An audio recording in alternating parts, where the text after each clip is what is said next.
সাম্প্রতিক একটি ভিডিওতে একটি নতুন জিওপলিটিক্যাল সিনারিও তুলে এনেছেন এবং সেখানে দেখা যাচ্ছে যে তিনি বলছেন যে ডোনাল্ড ট্রাম্প কোনো নির্বোধ নন বা আমেরিকান প্রেসিডেন্ট নির্বোধ হতে পারেন না। তাকে যেভাবে মানুষ বা অ্যানালিস্টরা নির্বোধ হিসেবে ঘোষণা করছেন এটি এমন হতে পারে না। তাহলে তিনি একটি সুপরিকল্পিত ভূ রাজনৈতিক কৌশল বা ট্রাম্প ওয়ার্ল্ড অর্ডার বাস্তবায়নের কাজ করছেন। বিশেষ করে এই অংশটার সাথে ট্রাম্পের গত কয়েক মাসের কর্মকাণ্ডকে আমরা যদি মেলাই তাহলে সেটা দেখতে পারবো। ট্রাম্প প্রথমে বলেছেন যে ইউরোপ থেকে তিনি সরে যাবেন, ন্যাটো থেকে সরে যাবেন, তিনি মিডল ইস্ট থেকেও সরে যাবেন। তিনি পশ্চিম গ্লদ্ধে অবস্থান সুনিশ্চিত করতে চান। পশ্চিম গ্লদ্ধ বলতে এখানে America, Canada and south America এবং এর মধ্যে গ্রিনল্যান্ডের কথা আছে। তিনি কিন্তু সব কিছু খুব স্পষ্ট করে বলেছেন এবং এরপরের কর্মকাণ্ডটি ছিল ভেনেজুয়েলার প্রেসিডেন্টকে উঠিয়ে নিয়ে যায় এবং ভেনেজুয়েলার বাণিজ্যিক অবস্থানটাকে আমেরিকার হাতে তুলে দেওয়া। সেই কাজটি তিনি অলরেডি করে ফেলেছেন। কানাডা এবং গ্রিনল্যান্ডে এখনো তিনি কিছু করেননি। তাহলে যে অংশটি তিনি বলেননি সেটি হচ্ছে মিডল ইস্টের বাণিজ্যিক, অর্থনৈতিক এবং তেল রিলেটেড যে অবস্থানটা আছে সেটিকে নষ্ট করে ফেলা, সেটি তিনি প্রকাশ্যে ঘোষণা করেননি। সেটা জিয়ান তার এই ভিডিওতে তুলে এনেছেন। Because it is healthy, but because there is no alternative. Player 2, Putin and Russia. What does Putin say he wants? Protect Russian speakers in Ukraine against NATO expansion. What does Putin actually want? Putin is implementing a 26-year-old plan.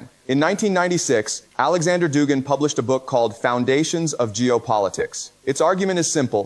The liberal world order built by America is going to collapse because secularism, individualism, and consumerism destroy community. জিয়াংয়ের এই বক্তব্যের মূল যে সারমর্মটি সেটি হচ্ছে এরকম যে সাম্রাজ্য ধ্বংস করে দুর্গ রক্ষা করা। অধ্যাপক জোয়েকিন যুক্তি দিয়েছেন যে ট্রাম্প মার্কিন সাম্রাজ্যকে ধ্বংস করছেন যাতে তিনি গ্রেটার নর্থ আমেরিকা বা একটি আত্মনির্ভরশীল দুর্গ তৈরি করতে পারেন। তিনি 1991 সালে পুরনো নিউ অর্ডার কে প্রতিস্থাপন করে একটি নতুন ব্যবস্থা তৈরি করতে চাইছেন, যার মধ্যে পাঞ্জি স্কিম এবং মধ্যপ্রাচ্য যুদ্ধ একটি বড় জিনিস। এবং ইরান যুদ্ধের উদ্দেশ্য ইরানের সাথে যুদ্ধে জয়লাভ করা ট্রাম্পের মূল লক্ষ্য নয়, বরং যুদ্ধের মাধ্যমে মধ্যপ্রাচ্যের তেলের বাজার জিসিসি সিস্টেম ধ্বংস করা। যদি হরমুজ প্রণালী অবরুদ্ধ থাকে তবে বিশ্বের প্রধান তেল উৎপাদনকারী 5টি দেশ সৌদি আরব, ইরান, ইরাক, ইউএই, কুয়েত বাজার থেকে ছিটকে যাবে। এর ফলে সারা বিশ্বের জ্বালানি এবং সারের জন্য উত্তর আমেরিকা, কানাডা এবং রাশিয়ার উপর নির্ভরশীল হয়ে পড়বে। এটি যুক্তরাষ্ট্রের $39 ট্রিলিয়ন ঋণ সমস্যার সমাধান করবে, কারণ তখন সবাই মার্কিন ট্রেজারি কিনতে বাধ্য হবে। 3টি স্তরের পরিবর্তন। অধ্যাপক দেখেছেন যে ট্রাম্প পুরনো বিশ্ব ব্যবস্থাকে পুরোপুরি পাল্টে দিচ্ছেন। অর্থনীতি, ফিন্যান্স অ্যান্ড ওয়াল স্ট্রিটের বদলে প্রাকৃতিক সম্পদ এবং উৎপাদন। সংস্কৃতি, বহু সংস্কৃতিবাদের বদলে খ্রিস্টান জাতীয়তাবাদকে তিনি প্রমোট করছেন। নিরাপত্তা,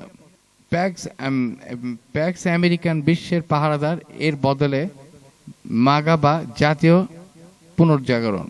এবং এইভাবে তিনি জিয়ান ব্যাখ্যা করেন যে রোমান সাম্রাজ্যের সাথে তিনি ব্যাখ্যা করতে যে তুলনা করেছেন, তিনি বলেন যে 285 খ্রিস্টপূর্বাব্দের সম্রাট ডায়োক্লেশিয়ানের উদাহরণ দিয়েছেন। অর্থাৎ তিনি 285 খ্রিস্টপূর্বাব্দে রোমান সম্রাট ডায়োক্লেশিয়ানের উদাহরণ দিয়ে বলেছেন যে ডায়োক্লেশিয়ান পুরো সাম্রাজ্য রক্ষা করতে না পেরে পশ্চিম অংশকে বিসর্জন দিয়ে পূর্ব অংশকে শক্তিশালী করেছিলেন। ট্রাম্পও ঠিক একইভাবে বৈশ্বিক শৃঙ্খলা বিসর্জন দিয়ে উত্তর আমেরিকাকে একটি শক্তিশালী কেন্দ্রে পরিণত করছেন। অ্যাটলিস্ট তাদের যে ঋণের বোঝা সেটি থেকে রক্ষা করার একটি চেষ্টা করছেন। এবং এর ফলে যেটি হবে, দীর্ঘস্থায়ী যুদ্ধ হবে, ব্লক পলিটিক্স বাড়বে এবং অধ্যাপকের মতে এই বিশৃঙ্খলতা কোনো ভুল নয়, বরং একটি সুনিপুণ পরিকল্পনা। ট্রাম্প একটি অস্থিতিশীল বৈশ্বিক সাম্রাজ্য পরিচালনা করাচ্ছে, একটি শক্তিশালী এবং সম্পদ নিয়ন্ত্রিত দুর্গ বা ফোর্ট্রেস হিসেবে আমেরিকাকে পুনর্গঠন করছেন।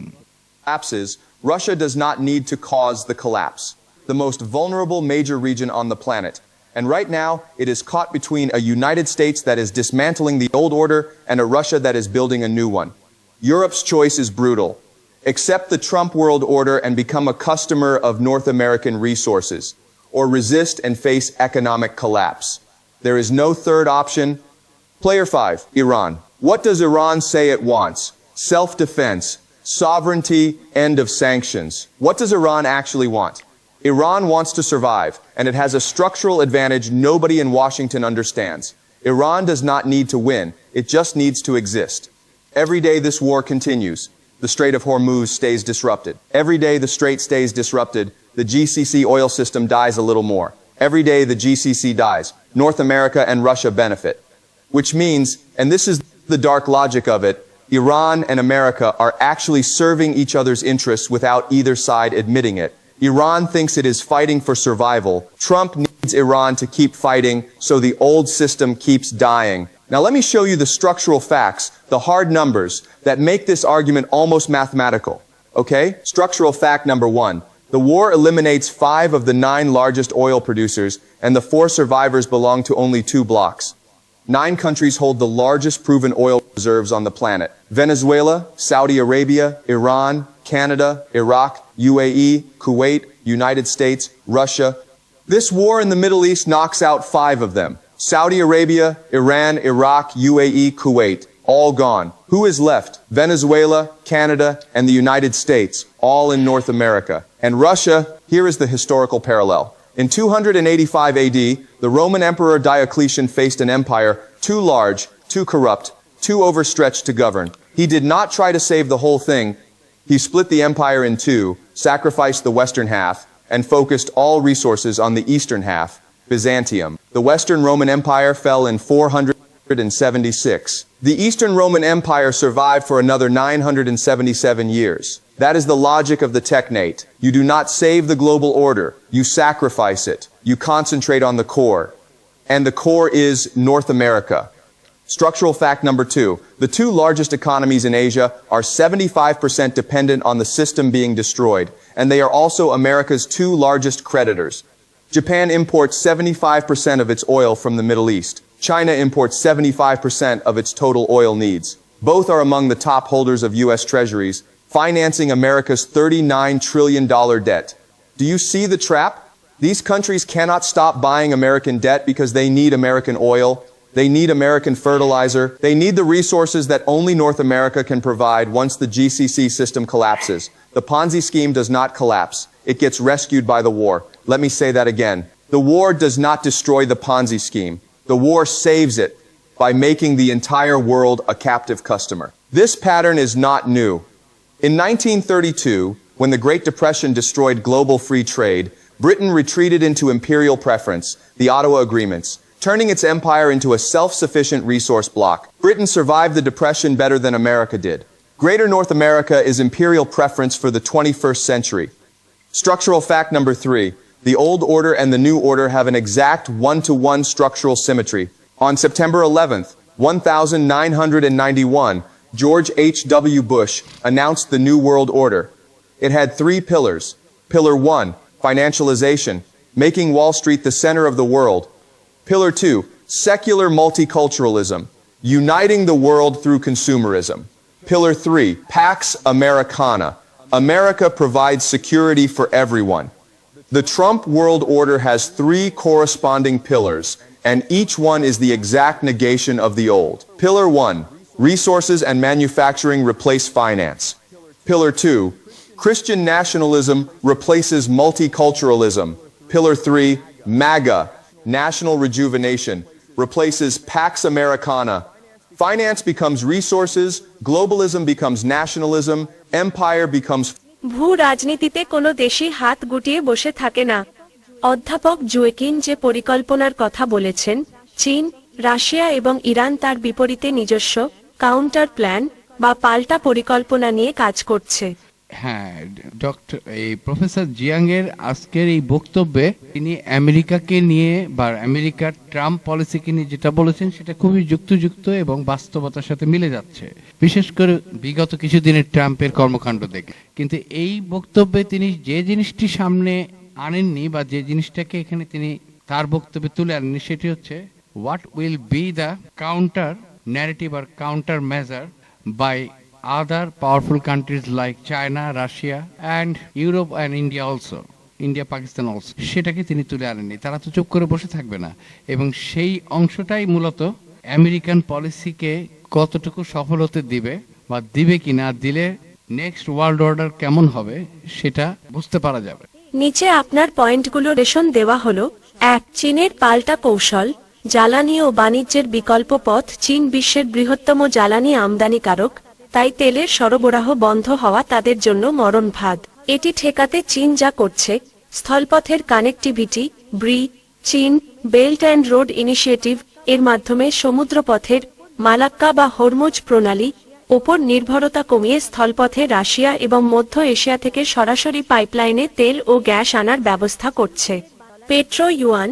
চীন তেলের বাণিজ্যে ডলারের বদলে নিজের মুদ্রা ইউয়ান ব্যবহার শুরু করেছে, যাতে আমেরিকার আর্থিক নিষেধাজ্ঞা বা ডলারের নিয়ন্ত্রণ কাজ না করে।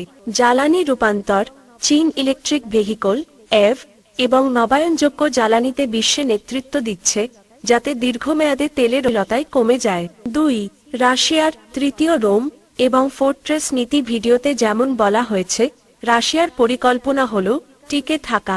রাশিয়া জানে যে আমেরিকা যদি মধ্যপ্রাচ্যকে অস্থিতিশীল করে, তবে রাশিয়ার তেলের দাম ও চাহিদা বাড়বে। তারা চীনের সাথে একটি শক্তিশালী জোট গঠন করছে, ব্রিক্স প্লাস, যা পশ্চিমাদের তৈরি পাওয়ার স্ট্রাকচার এর বাইরে একটি বিকল্প বাজার তৈরি করছে। রাশিয়া এখন নিজের অস্ত্র শিল্প এবং কৃষি খাতকে যুদ্ধের উপযোগী করে গড়ে তুলেছে, যাতে কোনো অবরোধই তাদের দীর্ঘমেয়াদে দমাতে না পারে। 3.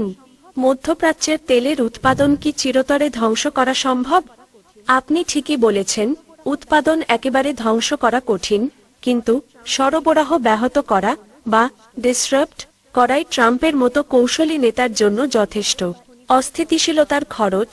যদি সৌদি আরব বা ইরাকের খনিগুলো ধ্বংস নাও হয়, কিন্তু হরমুজ প্রণালী দিয়ে জাহাজ চলাচলে ঝুঁকি তৈরি হয়, তবে বীমা খরচ, ইন্স্যুরেন্স কস্ট এবং তেলের দাম এত বাড়বে যে এশিয়ার দেশগুলো আর তা সইতে পারবে না। তখন চীন বা জাপানের মতো দেশগুলো বাধ্য হয়ে আমেরিকার ফোর্ট্রেস থেকে তেল বা গ্যাস কিনতে চাইবে। অর্থাৎ ধ্বংস করা উদ্দেশ্য নয়, বরং মধ্যপ্রাচ্যের তেলের উৎসকে অবিশ্বাস্য ও অনিরাপদ করে তোলাই মূল চাল। 4. ইরানের টিকে থাকার লড়াই। এসিমেট্রিক ওয়ারফেয়ার। ইরান জানে তারা আমেরিকার সাথে সরাসরি যুদ্ধে জিতবে না, তাই তাদের পাল্টা পরিকল্পনা হল অপ্রতিসম যুদ্ধ। তারা ড্রোন, মিসাইল এবং হুতিদের মতো প্রক্সি ব্যবহার করে তেলের সরবরাহ ব্যবস্থাকে এতটাই ব্যয়বহুল করে তুলবে যে আমেরিকা নিজেই অভ্যন্তরীণ মুদ্রাস্ফীতির চাপে পড়তে পারে। ভিডিওর সিনারিও বি। সার কথা, আমেরিকা যদি মধ্যপ্রাচ্যকে পঞ্জি স্কিম হিসেবে ব্যবহার করে নিজেকে রক্ষা করতে চায়, তবে চীন ও রাশিয়া পাল্টা মাল্টিপোলার ওয়ার্ল্ড বা বহুমুখী বিশ্ব গড়ার চেষ্টা করছে। যুদ্ধটা আসলে কে কাকে কত বেশি দিন আর্থিকভাবে শ্বাসরোধ করে রাখতে পারে তা নিয়ে আপনার কি মনে হয়? চীন কি সত্যিই আমেরিকার এই রিসোর্স কন্ট্রোল বা সম্পদের This নিয়ন্ত্রণে is not incompetence. When every single pillar has an exact structural opposite, you are looking at a blueprint. Structural fact number 4. 7 critical supply chains pass through the Strait of Hormuz, not just oil. The strait carries oil, LNG, phosphate, ammonium, sulfur, urea, and helium. The first 4 are essential for fertilizer, meaning food. Helium and sulfuric acid are essential for semiconductors, meaning AI. So this war does not just threaten energy, it threatens food security and technological supremacy simultaneously. A country that controls alternative supplies of all 7, oil, gas, phosphate, ammonium, sulfur, urea, helium, controls the future. And that country is live. Russia's drone reversal proves the blueprint works. At the beginning, তাহলে এই যুদ্ধে এখনো পর্যন্ত Russia লাভবান হচ্ছে এবং America লাভবান হওয়ার একটা প্রচেষ্টা শুরু করেছে, কিন্তু চায়না এখনো পর্যন্ত সরাসরি এখানে লাভবান হয়নি, বরং এই যুদ্ধের গতি প্রকৃতি চায়নার ক্ষতির পরিমাণ যে কোনো সময় বা যে কোনো একটি মোড়ে যে অসহনীয় করে তুলতে পারে। এখন প্রশ্নটা হচ্ছে চায়নার কোন পয়েন্টটাতে যে চায়নার এই ক্ষতিটা অসহনীয় হয়ে উঠবে এবং কোন পয়েন্টে তার মনে হতে পারে যে এখানে চুপ করে বসে থাকা থেকে সামরিক হস্তক্ষেপ অধিকতর জরুরি। ভূ রাজনীতিতে প্রতিটি শক্তির একটি রেড লাইন বা লাল রেখা থাকে। চীন সাধারণত দীর্ঘমেয়াদী ধৈর্য, স্ট্র্যাটেজিক পেশেন্স দেখায়, কিন্তু এমন কিছু বিন্দু আছে যেখানে পৌঁছালে তারা সরাসরি সংঘাতে বা ফাইট ব্যাক করতে বাধ্য হবে। চীনের সেই আউটরেজাস বা চরম উত্তেজিত হয়ে ওঠার বিন্দুগুলো নিচে বিশ্লেষণ করা হলো। 1. অস্তিত্ব রক্ষার সংকট, রিসোর্স স্ট্র্যাঙ্গুলেশন। ভিডিওতে অধ্যাপক জুয়েকিন যে পরিস্থিতির কথা বলেছেন, যদি আমেরিকা মধ্যপ্রাচ্যের তেল সরবরাহ পুরোপুরি বন্ধ করে দেয় এবং চীনকে জ্বালানির জন্য পুরোপুরি ওয়াশিংটনের করুণার ওপর নির্ভর করতে হয়, তবে সেটি হবে চীনের জন্য একটি মরণ ফাঁদ। চীন জানে যে তারা যদি জ্বালানির জন্য আমেরিকার কাছে নতি স্বীকার করে, তবে তাদের অর্থনীতি এবং উৎপাদন ক্ষমতা আমেরিকার হাতের পুতুলে পরিণত হবে। লড়াইয়ের বিন্দু, যখন চীন দেখবে যে তাদের কলকারখানা বন্ধ হয়ে যাচ্ছে এবং জ্বালানির কোনো বিকল্প পথ নেই, তখন তারা মালাক্কা বা হরমুজ প্রণালীতে সামরিক শক্তি প্রয়োগ করে তেলের পথ উন্মুক্ত করার শেষ চেষ্টা করবে। 2. তাইওয়ান এবং সার্বভৌমত্ব, দ্য সভরেন্টি ট্রিগার। চীনের কাছে তাইওয়ান কেবল একটি দ্বীপ নয়, এটি তাদের জাতীয় সম্মানের বিষয়। যদি আমেরিকা আনুষ্ঠানিকভাবে তাইওয়ানের স্বাধীনতাকে স্বীকৃতি দেয় বা সেখানে বড় আকারের স্থায়ী সামরিক ঘাঁটি স্থাপন করে, তবে চীন আর অপেক্ষা করবে না। লড়াইয়ের বিন্দু, চীন মনে করে তাইওয়ান হাতছাড়া হওয়া মানে মডার্ন চায়না র পতন। এই বিন্দুতে তারা অর্থনৈতিক ক্ষতির চিন্তা না করেই সরাসরি যুদ্ধে জড়াবে। 3. অভ্যন্তরীণ অস্থিরতা ও কমিউনিস্ট পার্টির বৈধতা। চীনের কমিউনিস্ট পার্টির সিসিপি টিকে থাকার মূল শক্তি হল অর্থনৈতিক সমৃদ্ধি। যদি আমেরিকার চাপের কারণে চীনের সাধারণ মানুষের জীবনযাত্রার মান ব্যাপকভাবে কমে যায়, বেকারত্ব চরম পর্যায়ে পৌঁছায় এবং সাধারণ মানুষ রাস্তায় নেমে আসে, তখন সিসিপি তাদের ক্ষমতা রক্ষার জন্য জনগণের ক্ষোভকে জাতীয়তাবাদ বা বাইরের শত্রুর আমেরিকা দিকে ঘুরিয়ে দেবে। লড়াইয়ের বিন্দু, যখন অভ্যন্তরীণ বিপ্লবের ভয় যুদ্ধ করার ভয়ের চেয়ে বড় হয়ে দাঁড়াবে, তখন চীন যুদ্ধের পথ বেছে নেবে। 4. ডলারের আধিপত্য বনাম বিকল্প ব্যবস্থা। চীন বর্তমানে তাদের বিপুল পরিমাণ মার্কিন ডলার এবং ট্রেজারি বন্ডকে অস্ত্র হিসেবে ব্যবহার করার ক্ষমতা রাখে। যদি আমেরিকা চীনকে গ্লোবাল পেমেন্ট সিস্টেম সুইফট থেকে বের করে দেওয়ার হুমকি দেয় বা তাদের সম্পদ বাজেয়াপ্ত করার চেষ্টা করে, যেমনটি রাশিয়ার ক্ষেত্রে হয়েছে, তবে চীন তাদের হাতে থাকা ডলারের পাহাড় বাজারে ছেড়ে দিয়ে মার্কিন অর্থনীতিতে দশ নামানোর চেষ্টা করবে। এটি হবে একটি আর্থিক পারমাণবিক যুদ্ধ। 5. গেম থিওরির প্রতিফলন। আপনার প্রশ্নে ফিরে আসি, চীন কখন লড়াই করবে? গেম থিওরি অনুযায়ী চীন তখনই লড়াই করবে যখন তারা দেখবে আত্মসমর্পণ করলে যে ক্ষতি হবে, যুদ্ধ করলে তার চেয়ে কম ক্ষতি হবে।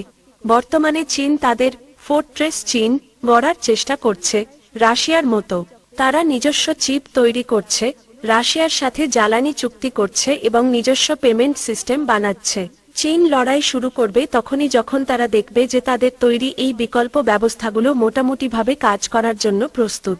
আপনার পর্যবেক্ষণ, আপনি ঠিকই বলেছেন, চীন আত্মসমর্পণ করবে না, কারণ সেটি তাদের কয়েক দশকের উন্নয়নকে ধুলোয় মিশিয়ে দেবে। তাই চীন বর্তমানে এমন একটি অবস্থানে যাওয়ার চেষ্টা করছে যেখানে আমেরিকা তেলের সরবরাহ বন্ধ করলেও চীন অন্তত আরও 2-3 বছর টিকে থাকতে পারে। আপনার কি মনে হয়, চীন কি সামরিক শক্তির চেয়ে আর্থিক ও প্রযুক্তিগত যুদ্ধ দিয়ে আমেরিকাকে বেশি ঘায়েল করার ক্ষমতা রাখে? এই বিষয়ে প্রফেসর জিয়াং এবং অন্যান্য অ্যানালিস্টদের যে বক্তব্য আছে সেদিকে এক করে যদি আমরা ভবিষ্যতের দিকে তাকাই, তাহলে আমরা কি দেখতে পাই?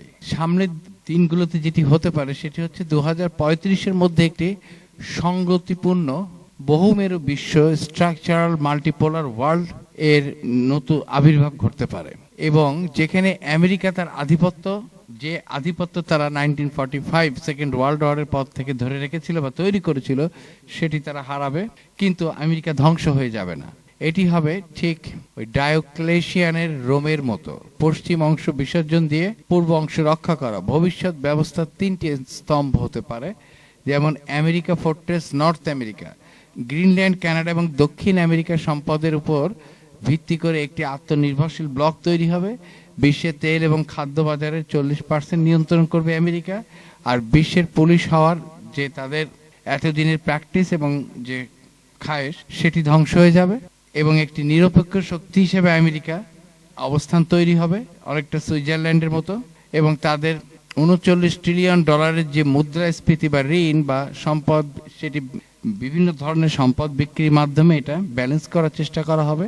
এবং চীন, রাশিয়া, ইউরেশিয়ান একটি হার্টল্যান্ড তৈরি হবে। চীন ও রাশিয়ার সম্পূর্ণ জ্বালানি এবং প্রযুক্তিগত জোট গঠন করবে, ইতিমধ্যে যেটি শুরু হয়ে গিয়েছে, এবং চীন নিজস্ব সেমিকন্ডাক্টর এবং পেমেন্ট সিস্টেম তৈরি করবে, যার প্রক্রিয়া চলছে, এবং রাশিয়া ইউরোপকে জ্বালানি থেকে বঞ্চিত করবে এবং এশিয়ার দিকে ঝুঁকবে।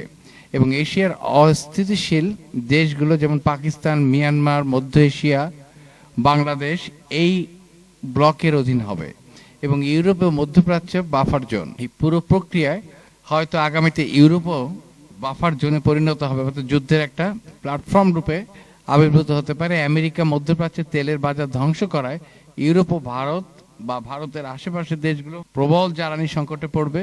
এই অঞ্চলগুলো আমেরিকা, চীন এবং রাশিয়ার মধ্যে দোদুল্যমান অবস্থানে থাকবে এবং সেটা তাদের অর্থনৈতিক ব্যালেন্সিং এর ক্ষেত্রে মারাত্মক হুমকির সম্মুখীন করবে। সৌদি আরব এবং জিসিসি দেশগুলো ভেঙে পড়বে। ইরান শক্তিশালী হবে কিন্তু পুরোপুরি স্টেবল হতে পারবে না। তার না পারার তাদের ইন্টারনাল কিছু কনফ্লিক্ট মূলত দায়ী থাকবে এবং ইসরায়েলের যে নীতি সেটিও দায়ী থাকবে। তবে আশা করা যায় যে গেম থিওরি অনুযায়ী কেউই পারমাণবিক যুদ্ধ চায় না, তাই তারা একটি শীতল যুদ্ধ তৈরি করবে, কিন্তু এবারে দ্বিমেরু নয়, বরং দুটি শক্তিশালী দুর্গ এবং একটি অস্থিতিশীল মধ্য অঞ্চল। আমেরিকা জানবে যে চীনকে পুরোপুরি ধ্বংস করা অসম্ভব। পারমাণবিক বাধা, বিশাল বাণিজ্যিক প্রতিবন্ধকতা। চীন জানবে যে আমেরিকার সম্পদ এবং কৃষি শক্তি এতটাই শক্তিশালী যে তাকে পুরোপুরি পরাজিত করা যাবে না। ফলাফল কূটনৈতিক স্বীকৃতি এবং বাণিজ্যিক একটি নতুন রূপ, যেখানে দুই ব্লক পরস্পরের অস্তিত্ব মেনে নেবে, কিন্তু প্রতিযোগিতা চলবে প্রযুক্তি ও প্রভাবে। তাহলে ট্রাম্প বা তার অনুসারীরা আমেরিকাকে ফোর্ট্রেসে রূপান্তরিত করতে সফল হবে, কিন্তু এর মূল্য হবে বৈশ্বিক আধিপত্য। চীন রাশিয়ার সাথে মিলে ইউরেশিয়ার মালিক হবে এবং 2050 সালের মধ্যে বিশ্ব দেখবে একটি সমান শক্তির দুটি পরাশক্তি। আমেরিকা এবং চীন পাশাপাশি টিকে আছে, কিন্তু তাদের মধ্যে কোনো উষ্ণ যুদ্ধ হবে না। এটি হবে একটি আইসোলেশনিস্ট আধিপত্য। কিন্তু এই দুই আধিপত্য একটি ভারসাম্য অবস্থানে পৌঁছানোর মধ্যবর্তী যে সময়কাল, সেই মধ্যবর্তী সময়কালে there can be many thing to happen. তাহলে বিশেষ করে সাউথ ইস্ট এশিয়ার কান্ট্রিগুলো যেমন বাংলাদেশ, ভারত, চায়না, বাংলাদেশ, ভারত, পাকিস্তান বা শ্রীলঙ্কা, নেপাল, এদের অবস্থানটা কি হবে এবং এরা কতটুকু ক্ষতিগ্রস্ত হবে, কারণ ক্ষতির পরিমাণটা এদের সব থেকে বেশি হওয়ার কথা। এই সময় আমেরিকা এবং চীন রাশিয়া ব্লকের মধ্যে সরাসরি যুদ্ধ না হলেও দক্ষিণ এশিয়া হবে তাদের প্রক্সি যুদ্ধের প্রধান ময়দান। কৌশলগত দ্বিধা, ভারত ঐতিহ্যগতভাবে নন অ্যালাইন্ড হলেও বর্তমানে কোয়াড অর্থাৎ আমেরিকা, জাপান, অস্ট্রেলিয়ার মাধ্যমে আমেরিকার কাছাকাছি, কিন্তু ভৌগোলিকভাবে চীনের পাশে। তাহলে ভারত নিরপেক্ষ থাকার চেষ্টা করবে কিন্তু ব্যর্থ হবে। আমেরিকা ভারতকে চীনের বিরুদ্ধে ব্যবহার করতে চাইবে, বিনিময় প্রযুক্তি এবং বিনিয়োগ দেবে, কিন্তু চীন সীমান্তে চাপ বাড়াবে। ফলাফল ভারত অর্থনৈতিকভাবে ক্ষতিগ্রস্ত হবে। তেলের দাম বাড়বে, রপ্তানি কমবে, কিন্তু তারা টিকে যাবে কারণ তাদের বিশাল বাজার এবং জনশক্তি। পাকিস্তান চীনের আয়রন ব্রাদার।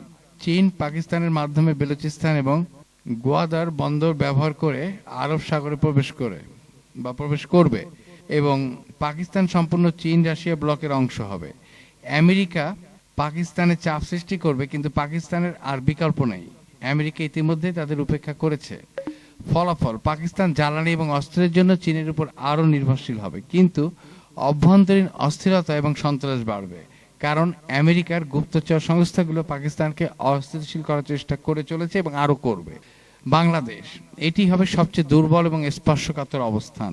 আই রিপিট, এটি হবে সবথেকে দুর্বল এবং স্পর্শকাতর অবস্থান। বাংলাদেশ ভৌগোলিকভাবে ভারত ও চীনের মাঝখানে, কিন্তু অর্থনৈতিকভাবে চীনের সাথে গভীর সম্পর্ক।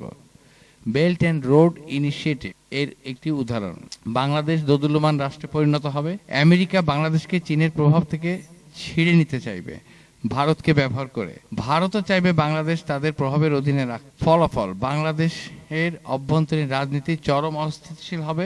বারবার সরকার পরিবর্তন, অভ্যুত্থানের চেষ্টা এবং অর্থনীতির চাপ। পোশাক শিল্প ধসে পড়বে, কারণ আমেরিকান ক্রেতার চীনপন্থী দেশ থেকে পণ্য কিনতে চাইবে না এবং এখানে র্যাডিক্যালিজমের প্রভাব বৃদ্ধি পাবে এবং পুরোপুরি বাংলাদেশটি একটি বিশৃঙ্খল এবং অস্থিতিশীল অঞ্চলে পরিণত হবে। তার ফলাফল হতে পারে সিরিয়া, লেবানন বা মিডল ইস্টের অন্যান্য কান্ট্রির মতো যুদ্ধ বিধ্বস্ত যে সকল দেশ। কিন্তু কত দূর পর্যন্ত বাংলাদেশ যাবে তা নির্ভর করছে এখানকার সরকার এবং জনগণের মধ্যকার জিওপলিটিক্যাল নলেজ, তাদের ভবিষ্যৎ দেখতে পারার ক্ষমতা এবং দেশটাকে একটা গণতান্ত্রিক ব্যবস্থার মধ্যে ধরে রাখার চেষ্টার মাধ্যমে। কিন্তু বর্তমান সময়ে বিএনপি এবং তার যে সরকার প্রধান তারেক জিয়া যেভাবে আমেরিকা এবং ইন্ডিয়ার সাথে তাদের যে অভ্যন্তরীণ একটি চুক্তি এবং যা অলরেডি চায়নাকে বাংলাদেশের যে অর্থনীতি সেখান থেকে দূরে সরিয়ে নিয়ে যাচ্ছে, যেটা আমরা দেখতে পাচ্ছি, তাতে অলরেডি একটা মেরুকরণ হয়ে গেছে। কিন্তু এই মুহূর্তে আমেরিকা বা ইন্ডিয়া বাংলাদেশকে না